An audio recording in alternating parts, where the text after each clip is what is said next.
Break ನಂತರ ಸುವರ್ಣ ನ್ಯೂಸ್ಗೆ ಮತ್ತೆ ಸ್ವಾಗತ. ಮೈಸೂರು ಸುತ್ತಮುತ್ತ ಬೇಡ ಫಸ್ಟ್ ಇತ್ತು.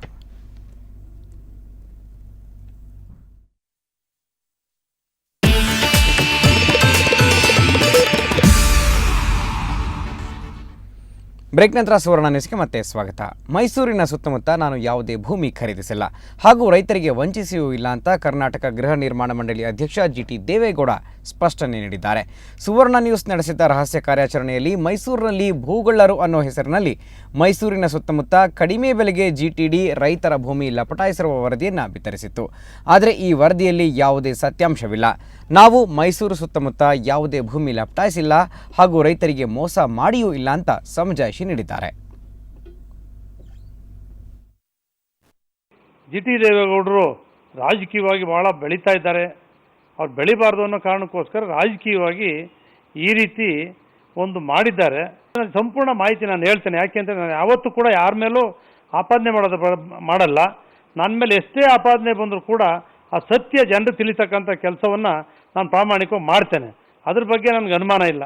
ತಪ್ಪು ಮಾಡಿದರೆ ಜೈಲು ಅನುಭವಿಸಿ ಯಾವನ ಬೇಕಾದರೂ ಸರಿ. ಕೆಲಸ ಮಾಡಬೇಕು, ಮಾಡೋಕ್ಕೆ ನಮ್ಮನ್ನು ಬಿಟ್ಟಿಲ್ಲ, ಮಾಡೋಕ್ಕೆ ಹೊರಟಿದ್ದೀವಿ ನಾವು. ರಾಜ್ಯ ಡಿಐಜಿ ಹುದ್ದೆ ಗೊಂದಲಕ್ಕೆ ಈಗ ಮತ್ತೊಂದು ಟ್ವಿಸ್ಟ್ ಸಿಕ್ಕಿದೆ. ಹೈಕೋರ್ಟ್ ಆದೇಶದಿಂದ ಡಿಐಜಿ ಹುದ್ದೆ ಕಳೆದುಕೊಂಡಿದ್ದ ಬಿದರಿ ಮೊಗದಲ್ಲಿ ಮತ್ತೊಮ್ಮೆ ಮಂದಹಾಸ ಕಾಣಿಸಿಕೊಂಡಿದೆ. ಇದಕ್ಕೆ ಕಾರಣವಾಗಿದ್ದು ಸುಪ್ರೀಂ ಕೋರ್ಟ್ನ ಆದೇಶ.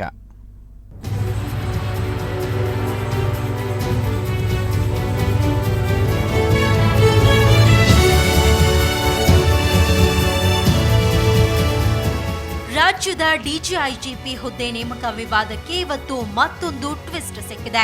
ಸುಪ್ರೀಂ ಕೋರ್ಟ್ ವಿಭಾಗೀಯ ಪೀಠ ಹೈಕೋರ್ಟ್ ನೀಡಿದ್ದ ಆದೇಶವನ್ನ ವಜಾ ಮಾಡಿ ಸಿಎಟಿ ಆದೇಶಕ್ಕೆ ತಡೆ ನೀಡಿದೆ. ಈ ಆದೇಶ ಶಂಕರ್ ಬಿದರಿಗೆ ಕೋರ್ಟ್ ಕಲಾಪದಲ್ಲಿ ಸಿಕ್ಕ ಮೊದಲ ಜಯವಾಗಿದೆ. ಇವತ್ತು ಸರ್ವೋಚ್ಚ ನ್ಯಾಯಾಲಯ ನನಗೆ ನ್ಯಾಯ ಕೊಟ್ಟಿದೆ. ಇದರಿಂದ ನನಗೆ ತೃಪ್ತಿಯಾಗಿದೆ. ಉಚ್ಚ ನ್ಯಾಯಾಲಯದ ಆದೇಶದ ಪ್ರಕಾರ ನನ್ನ 41 ವರ್ಷಗಳ ಪರಿಶ್ರಮಪೂರ್ವಕ ಪ್ರಾಮಾಣಿಕವಾದಂಥ ಸೇವೆಗೆ ಕಲಂಕ ಬಂದಿತ್ತು. ಇವತ್ತು ಸರ್ವೋಚ್ಚ ನ್ಯಾಯಾಲಯದ ಆದೇಶದಿಂದ ಆ ಕಲಂಕ ದೂರ ಆಗಿದೆ. ಅದರಿಂದ ನನ್ನ ಗೌರವ ನನಗೆ ಮರಳಿ ಬಂದಿದೆ. ಅದಕ್ಕಾಗಿ ನಾನು ಈ ದೇಶದ ಸರ್ವೋಚ್ಚ ನ್ಯಾಯಾಲಯಕ್ಕೆ, ಈ ದೇಶದ ಕಾನೂನಿಗೆ ನಾನು ಮನಪೂರ್ವಕವಾಗಿ ತಲೆಬಾಗ್ತೇನೆ.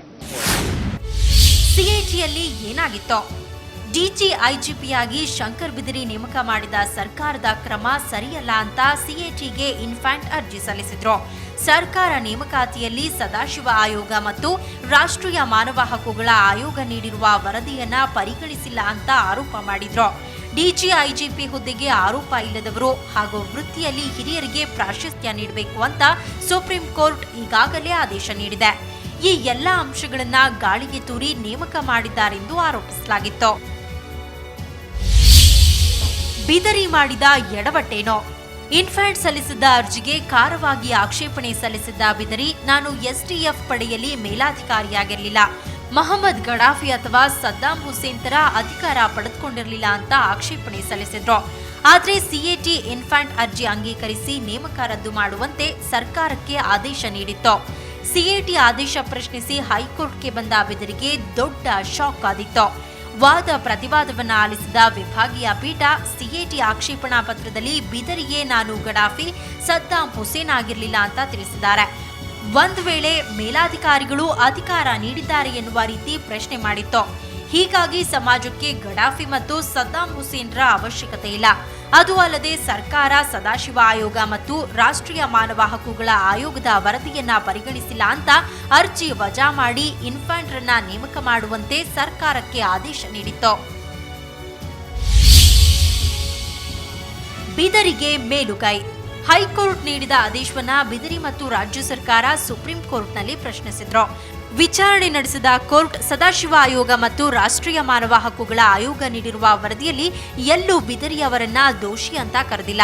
ಹೀಗಾಗಿ ಮೇ 31ರ ಒಳಗೆ ಅರ್ಜಿ ಇತ್ಯರ್ಥಪಡಿಸಿ ಹೊಸಬರ ನೇಮಕ ಮಾಡುವಂತೆ ತಿಳಿಸಿದೆ. ಆದರೆ ಮೇ 31ಕ್ಕೆ ಬಿದರಿ ಹಾಗೂ ಇನ್ಫ್ಯಾಂಟ್ ಇಬ್ಬರು ನಿವೃತ್ತಿಯಾಗಲಿದ್ದಾರೆ. ಹೀಗಾಗಿ ಬಿದರಿಗೆ ಮತ್ತೆ ಆ ಸ್ಥಾನ ಸಿಗುತ್ತೋ ಇಲ್ವೋ, ಅವರು ನಿವೃತ್ತಿಯಾಗ್ತಾರೋ ಅನ್ನೋದೀಗ ಕುತೂಹಲ ಕೆರಳಿಸಿದೆ. ಇದಕ್ಕೆ ಬೆಂಗಳೂರಿನಲ್ಲಿ ಪ್ರತಿಕ್ರಿಯಿಸಿರುವ ಸಚಿವ ಅಶೋಕ್, ಸುಪ್ರೀಂ ಕೋರ್ಟ್ನ ತೀರ್ಪು ಸಂತಸ ತಂದಿದೆ ಅಂತ ಹೇಳಿದ್ದಾರೆ. ಸುಪ್ರೀಂ ಕೋರ್ಟ್ ತೀರ್ಮಾನ ಅದನ್ನು ಪ್ರತಿಯನ್ನು ಓದಿದ ಮೇಲೆ ನಮ್ಮ ಅಡ್ವೊಕೇಟ್ ಜನರಲ್ ಅವರು ಏನು ಅಭಿಪ್ರಾಯ ಕೊಡ್ತಾರೆ ಅದರ ಮೇಲೆ ಮುಖ್ಯಮಂತ್ರಿಗಳ ಜೊತೆ ಚರ್ಚೆ ಮಾಡಿ ಆದಷ್ಟು ಶೀಘ್ರವಾಗಿ ಒಂದು ತೀರ್ಮಾನವನ್ನು ತೆಗೆದುಕೊಳ್ತಾರೆ. ಇದಕ್ಕೊಂದು ಅಂತ್ಯ ಆಯಿತು. ಇನ್ನು ನೇಮಕಾತಿ ಏನಿದ್ರು ರಾಜ್ಯ ಸರ್ಕಾರನೇ ಅಂತಿಮ ಅನ್ನೋದು ಒಂದು ಒಳ್ಳೆಯ ಒಂದು ಬೆಳವಣಿಗೆ ಮತ್ತು ಒಳ್ಳೆಯ ತೀರ್ಮಾನವನ್ನು ಸುಪ್ರೀಂ ಕೋರ್ಟ್ ಕೊಟ್ಟಿದೆ. ಒಟ್ಟಿನಲ್ಲಿ ಸುಮಾರು 6 ತಿಂಗಳಿನಿಂದ ಕಾನೂನು ಹೋರಾಟ ನಡೆಸ್ತಾ ಇರೋ ಬಿದರಿಗೆ ಮೊದಲನೆಯ ಜಯ ಸಿಕ್ಕಂತಾಗಿದೆ. ಮುಂದೆ ಇನ್ನು ಇದು ಏನಾಗುತ್ತೆ ಅನ್ನೋದನ್ನ ಕಾದು ನೋಡಬೇಕು. ದೆಹಲಿಯಿಂದ ಪ್ರಶಾಂತ್ ಜೊತೆ ಮಾರುತಿ ಪಾವ್ಗಡ, ಸುವರ್ಣ ನ್ಯೂಸ್ 24/7 ಬೆಂಗಳೂರು. BSY ಅಕ್ರಮಗಳ ವಿರುದ್ಧ ಸಿಡಿದೆದ್ದಿರೋ ಹಿರೇಮಠ್ ಇವತ್ತು ಮತ್ತೊಂದು ಆರೋಪವನ್ನ ಮಾಡಿದ್ರು. ರಾಜಿ ಸಂಧಾನಕ್ಕೆ ತನಗೆ ಕೆಲವರು ಆಹ್ವಾನ ಕೊಟ್ಟಿದ್ದಾರೆ ಅಂತ ಹೇಳಿದ್ದಾರೆ. ಆದರೆ ಇದಕ್ಕೆ ಯಡಿಯೂರಪ್ಪ ಸ್ಪಷ್ಟನೆಯನ್ನು ಕೊಟ್ಟಿದ್ದಾರೆ.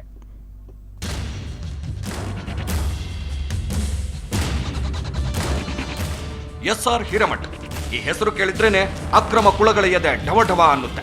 ಸುಪ್ರೀಂ ಕೋರ್ಟ್ ಹಾಗೂ ಸಿಇಸಿಗೆ ಸಾಕಷ್ಟು ದಾಖಲೆಗಳನ್ನು ಕೊಟ್ಟು ಅಕ್ರಮ ಶೂರರ ಹಣೆಬರಹ ಬದಲಾಯಿಸೋಕೆ ಮುಂದಾಗಿದ್ದಾರೆ. ಹೀಗಾಗಿ ಇವರನ್ನ ಮಟ್ಟ ಹಾಕಲು ಗಣ್ಯರ ಆಪ್ತರಿಂದ ಬೆದರಿಕೆ ಕರೆ ಬಂದಿದೆಯಂತೆ. ಹುಬ್ಬಳ್ಳಿಯಲ್ಲಿ ಪತ್ರಿಕಾಗೋಷ್ಠಿ ನಡೆಸಿ ಅವರೇ ಈ ವಿಷಯವನ್ನ ಖುದ್ದಾಗಿ ಬಹಿರಂಗಪಡಿಸಿದ್ದಾರೆ. ಒಂದು ಸಲ ಇಬ್ಬರು ಗೌರವಾನ್ವಿತ ವ್ಯಕ್ತಿಗಳಿಂದ ಈಗ ನೀವು ಅದಿರಿ, ಯಾರ ಬಗ್ಗೆ ನಮ್ಗೆ ಸ್ವಲ್ಪ ಹೆಚ್ಚಿನ ದಿವಸ ಗೊತ್ತಿದೆ ಇದೆ, ಅವ್ರ ಕಡೆಯಿಂದ ಒಂದೇನು ಮೆಸೇಜ್ ಕಳಿಸಿದ್ರೆ ಅವರಿಗೆ ಒಂದು ಅಪಾಯಿಂಟ್ಮೆಂಟ್ ಬೇಕು, ನಾವು ಭೇಟಿ ಆಗಬೇಕು ಅಂತ. ನಡೆದ ನಾಯೇನಂತ ಇದು ಭಾಳ ಅಧಿಕಾರದೊಳಗಿರೋ ಅಪಾಯಿಂಟ್ಮೆಂಟ್ ಅಲ್ಲ ಏನಲ್ಲ, ಓಕೆ. ಆದರೆ ನಾನು ನಮ್ಮ ಗೆಳೆಯರಿಗೆ ಏನು ಕೇಳಿದಂದರೆ, ನೀವೇನು ಹೇಳಿದ್ರಿ ಅವರಿಗೆ ಉತ್ತರ? ಯಾಕಂದ್ರೆ ಇವರಿಗೂ ನನ್ನ ಪರಿಚಯ ಇದೆ. ಅವರಂದರು ಅಲ್ಲೇ ಅಂಥವು ಯಾವುದೂ ಏನಾಗೋದಿಲ್ಲ. ಹಾಗಾದರೆ ಅವ್ರು ಏನಂದರು? ಅವರಂದರು ಅದು ಆಗದಿದ್ದರೆ ಪರಿಸ್ಥಿತಿ ಗಂಭೀರ ಆಗ್ತದೆ ಅಂತ. ಊರಿಗೆ ಬಂದವರು ನೀರಿಗೆ ಬರಲೇಬೇಕು. ಇವತ್ತಿಲ್ಲ ನಾಳೆ ಅವ್ರು ಯಾವ ವ್ಯಕ್ತಿಗಳ ಮುಂದೆ ಬಂದೇ ಬರ್ತಾರೆ, ನೀವೇನು ಬಿಡ್ರಿ ಅದನ್ನು. ಅವ್ರು ಬರಲಿ, ಅದು ಬಂದಾಗ ನಾವು ಕಾಯ್ದೆಬದ್ಧವಾಗಿ FIR ಹಾಕಬೇಕಾಗ್ತದೆ. ಸುಪ್ರೀಂ ಕೋರ್ಟ್ಗೆ ನಾವು ಏನು ಮಾಡಬೇಕಾಗ್ತದೆ, ತರಬೇಕಾಗ್ತದೆ. ಈ ರೀತಿ ಮತ್ತೆ ಬೆದರಿಕೆ ಕರೆ ಬಂದ್ರೆ ಪೊಲೀಸರಿಗೆ ದೂರು ನೀಡೋದಾಗಿ ಅವರು ತಿಳಿಸಿದ್ದಾರೆ. ಇನ್ನು ಎಲ್ಲರಿಗೂ ಗೊತ್ತಿರೋ ಒಂದು ವಿಷಯ ಅಂದ್ರೆ ಯಡಿಯೂರಪ್ಪ ಮೇಲಿರೋ ಅಕ್ರಮಗಳ ಆರೋಪದ ವಿರುದ್ಧ ಹಿರೇಮಠ್ ಸಾಕಷ್ಟು ಕಾನೂನು ಸಮರ ನಡೆಸಿದ್ದಾರೆ. ಇಂಥ ಸಂದರ್ಭದಲ್ಲಿ ಹಿರೇಮಠ್ ಅವರಿಗೆ ಬೆದರಿಕೆ ಕರೆ ಬಂದಿರೋ ಬಗ್ಗೆ BSY ಅವರನ್ನೇ ಕೇಳಿದ್ರೆ ತಾವು ಯಾವುದೇ ಸಂಧಾನಕಾರರನ್ನ ಕಳಿಸಿಲ್ಲ, ಬೆದರಿಕೆಯನ್ನೂ ಹಾಕಿಲ್ಲ ಅಂತ ಸ್ಪಷ್ಟಪಡಿಸಿದ್ದಾರೆ. ಒಟ್ಟಾರೆ SR ಹಿರೇಮಠ್ ಅವರಿಗೆ ಬೆದರಿಕೆ ಕರೆ ಹಾಕಿದ್ದು ಯಾರೋ ಗೊತ್ತಿಲ್ಲ. ಆದ್ರೆ ಮಾಜಿ CM ಯಡಿಯೂರಪ್ಪ ವಿರುದ್ಧದ ಪ್ರಕರಣದ ವಿಚಾರಣೆ ನಡೆಯುತ್ತಿರುವ ಬೆನ್ನಲ್ಲೇ ಈ ಬೆದರಿಕೆ ಕರೆ ಬಂದಿರೋದು ಹಲವು ಅನುಮಾನಗಳಿಗೆ ಕಾರಣವಾಗಿದೆ. ಮೈಸೂರಿನಿಂದ ರವಿ ಪಾಂಡವಪುರ ಜೊತೆ ಪ್ರಸನ್ನ ದೇಶಪಾಂಡೆ, ಸುವರ್ಣ ನ್ಯೂಸ್ 24/7 ಹುಬ್ಬಳ್ಳಿ. ಸಚಿವ ವರ್ತೂರು ಪ್ರಕಾಶ್ ಒಂದಿಲ್ಲೊಂದು ವಿವಾದಗಳಿಂದ ಸದಾ ಸುದ್ದಿಯಲ್ಲಿರ್ತಾರೆ. ಮೊನ್ನೆ ತಾನೇ ನಮ್ಮ ಮನೆಯಲ್ಲೂ ಕುಡಿಯುವ ನೀರಿಲ್ಲ ಅಂತ ಗುಡುಗಿದ್ದ ಸಚಿವರು ಇದೀಗ ತಡರಾತ್ರಿ ರಗಳೆಯೊಂದನ್ನು ಮಾಡಿದ್ದಾರೆ. ಆ ರಗಳೆ ಏನು ಅಂತ ನೋಡೋಣ ಬನ್ನಿ. ಪೊಲೀಸ್ ಸಬ್ ಇನ್ಸ್ಪೆಕ್ಟರ್ ನೀನು ಯಾರು ಕೊಡಕ್ಕೆ? ನಿಮ್ಮ ಅಪ್ಪಂದ ಜಮೀನು ನಗರಸಭೆದ ಆಸ್ತಿ ಸ್ವಂತ ಅಲ್ಲ, ಹೇಳಮ್ಮ. ನನ್ನ ಸ್ವಂತ ಜಾಗ, ನೀನು ಅಳತೆ ಮಾಡಿದ್ದು ನಿಜನೇ. ನಮ್ಮದು ಮನೆ ಬೆಮ್ಮೆಲ್ ಲೇಔಟಾಗಿ ಅಳತೆ ಮಾಡಿದ್ದೆ 30-40 ಇರೋದು ನಿಜಾನೇ. ನಿಮ್ಮ ಬುಕ್ ಆಗಿರೋದು ನಿಜಾನೇ. ನಾನು ನಿನ್ನ ಖರ್ಚಿಗೆ ಕೊಟ್ಟಿರೋದು ನಮ್ಮ ಮನೆ ಎಷ್ಟೈತೆ ಅಳತೆ ಮಾಡಿಕೊಡು ಅಂತ. ನಮ್ಮ ಅಳತೆ ಪ್ರಕಾರ, ಬುಕ್ಕಲ್ಲಿರೋ ಅಳತೆ ಪ್ರಕಾರ ಸರಿ ಐತೆ ಅಂತ ಕೊಟ್ಟಿದ್ದೀಯ. ನನಗೆ ಕೊಡು, ಪೊಲೀಸ್ ಕೊಡಕ್ಕೆ ನೀನು ಯಾರು? ಕೇಳಿದ್ರಲ್ಲ, ಇದು ಜವಳಿ ಸಚಿವ ಮತ್ತು ಕೋಲಾರ ಜಿಲ್ಲಾ ಉಸ್ತುವಾರಿ ಸಚಿವ ವರ್ತೂರ್ ಪ್ರಕಾಶ್ ಮಿಡ್ನೈಟ್ ಸಭೆಯ ಪರಿ. ಬರಪೀಡಿತ ಪ್ರದೇಶಗಳ ಸಮಸ್ಯೆಗಳ ಬಗ್ಗೆ ಅಧಿಕಾರಿಗಳಿಂದ ಮಾಹಿತಿ ಪಡೆಯಲು ಸಚಿವರು ನಿನ್ನೆ ರಾತ್ರಿ ನಗರಸಭೆಗೆ ದಿಢೀರಂತ ಭೇಟಿ ಕೊಟ್ಟಿದ್ರು. ಈ ವೇಳೆ ಅಧಿಕಾರಿಗಳನ್ನು ಕರೆಸಿಕೊಂಡು ಮನಸ್ಸಿಗೆ ಬಂದಂತೆ ತರಾಟೆಗೆ ತೆಗೆದುಕೊಂಡರು. ಬರಮರೆತ ಸಚಿವರು ಬೆಮೆಲ್ ಬಡಾವಣೆಯ ನಿವೇಶನವೊಂದರ ವಿಚಾರದಲ್ಲಿ ತಮ್ಮ ಬೆಂಬಲಿಗರ ಸಮಸ್ಯೆಗಳನ್ನು ಬಗೆಹರಿಸಿಲ್ಲ ಅಂತ ನಗರಸಭೆ ಆಯುಕ್ತೆ ಶಾಲಿನಿ ಅವರನ್ನು ಏಕವಚನದಲ್ಲೇ ನಿಂದಿಸಿದರು. ಸಚಿವರ ಈ ವರ್ತನೆಗೆ ಹಲವು ಸಂಘ ಸಂಸ್ಥೆಗಳು ಹಾಗೂ ನಾಗರಿಕರು ಆಕ್ರೋಶ ವ್ಯಕ್ತಪಡಿಸಿದ್ದಾರೆ. ಅದರಲ್ಲೂ ಮಹಿಳಾ ಆಯುಕ್ತರನ್ನು ಏಕವಚನದಲ್ಲಿ ನಿಂದಿಸಿದ್ದಕ್ಕೆ ಮಹಿಳಾ ಸಂಘಟನೆಗಳು ಖಂಡಿಸಿವೆ. ಏನೀಗ ರಾತ್ರಿ ಸಚಿವರು ಅಂದ್ರೆ ನಮ್ಮ ಕೋಲಾರ ಜಿಲ್ಲೆಯ ಸಚಿವರಾಗಿರೋಂಥ ಮೊನ್ನೆ ವರ್ತೂರ್ ಪ್ರಕಾಶ್ ಅವರು ಹೋಗಿ ಅಧಿಕಾರಿಗಳನ್ನ ಸಂಬಂಧಪಟ್ಟಂಗೆ ಬೇರೆ ರೀತಿಯೆಲ್ಲ ಕೂಡ ಮಾತಾಡಿದ್ದಾರೆ ಅಂತ ಏನೇ ಇದೆ, ಅದನ್ನ ನಾವು ಖಂಡಿಸ್ತೇವೆ. ಅದರಲ್ಲೂ ಕೂಡ ಇವತ್ತು ಮಹಿಳೆಯರಾಗಿರೋಂಥವ್ರನ್ನ ಒಂದು ಸ್ವಲ್ಪ ಮಾತಾಡುವಂಥ ಸಂದರ್ಭದಲ್ಲಿ ಸ್ವಲ್ಪ ಗೌರವಯುತವಾಗಿ ಮಾತಾಡಬೇಕು ಅನ್ನೋಂಥದ್ದು. ಜಿಲ್ಲೆಯಲ್ಲಿ ಕುಡಿಯುವ ನೀರಿನ ಸಮಸ್ಯೆಯಿಂದ ಜನರು ತತ್ತರಿಸಿದ್ದಾರೆ.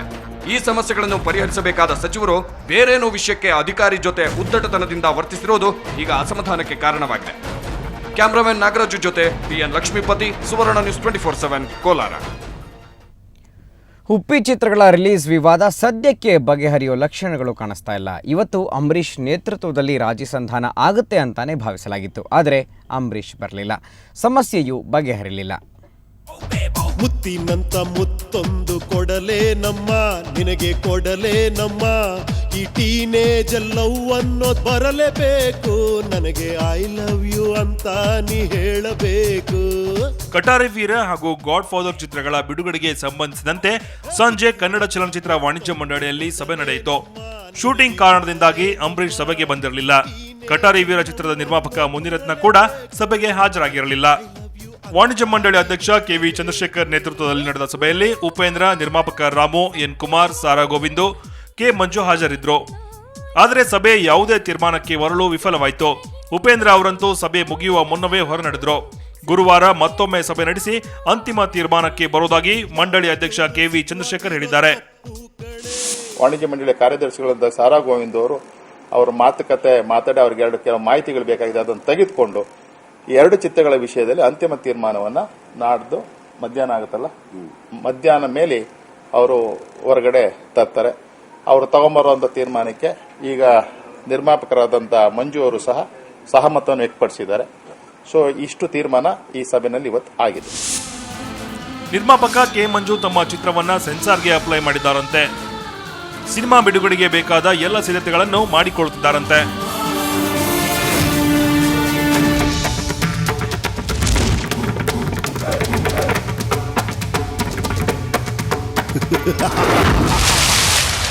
ನಾನು ವರ್ಷ ಹೇಳಿದ್ದೀನಿ, ಕೇಳಿದ್ದಾರೆ. ಇವತ್ತು ಬರಬೇಕಾದ ಇಬ್ರು ಅಂಬರೀಷಣ್ಣ ಗೇರ್ರಾಜರು ಮತ್ತೆ ಮುನಿರತ್ನ ಬಂದಿಲ್ಲ. ಈ ಕಮಿಟಿಯನ್ನು ತೀರ್ಮಾನ ತಗೊಂಡಿದ್ದೆ, ಉಪೇಂದ್ರ ಬಂದಿದ್ದಾರೆ, ಅವರ ವರ್ಷ ಹೇಳಿದ್ದಾರೆ. ನಾಳೆ ಇವತ್ತು ಆಲ್ಮೋಸ್ಟ್ 80 to 80% ಇವತ್ತು ತೀರ್ಮಾನ ಕೊಡಬೇಕಾಯ್ತು, ಕೊಡಲಿಲ್ಲ. ಯಾಕೆಂದರೆ ನಾಳೆ ಇನ್ನೊಂದು ಸುತ್ತು ಮಾತುಕತೆ ಆಡ್ತಾರೆ ಫೈನಲ್. ಆದ ತಕ್ಷಣ ನಾಳೆ ಗುರುವಾರ ಬೆಳಿಗ್ಗೆ ನಿಮ್ಗೆ 11 ಗಂಟೆಗೆ ನಿಮ್ಗೆ ತೀರ್ಮಾನ ಕೊಡ್ತಾರೆ. ಈ ಸಮಸ್ಯೆಗೆ ಹೇಗೆ ಪರಿಹಾರ ಸಿಗುತ್ತೆ ಅನ್ನೋದಂತೂ ಗೊತ್ತಿಲ್ಲ. ಗುರುವಾರವಾದರೂ ಫುಲ್ ಸ್ಟಾಪ್ ಬೀಳುತ್ತಾ ಅನ್ನೋದನ್ನ ಕಾದು ನೋಡಬೇಕು. ಪಾರಿಜಾತ ಪದ್ಯ ಹಾಡಿದೆ, ಚಕ್ರವಾಕ ಕುಂತು ಕೇಳಿದೆ. ಸಂದೀಪ್, ಎಂಟರ್ಟೈನ್ಮೆಂಟ್ ಬ್ಯೂರೋ, ಸುವರ್ಣ ನ್ಯೂಸ್ 24/7. ಬರುವ ಮೇಘದೂತ ಒಂದೊಂದು ನಿಮಿಷ. ಇವಿಷ್ಟು ಈ ಕ್ಷಣದ ಸುದ್ದಿ. ಕ್ಷಣದ ಸುದ್ದಿಗಾಗಿ ನೋಡ್ತಾ ಇರಿ ಸುವರ್ಣ ನ್ಯೂಸ್ 24/7.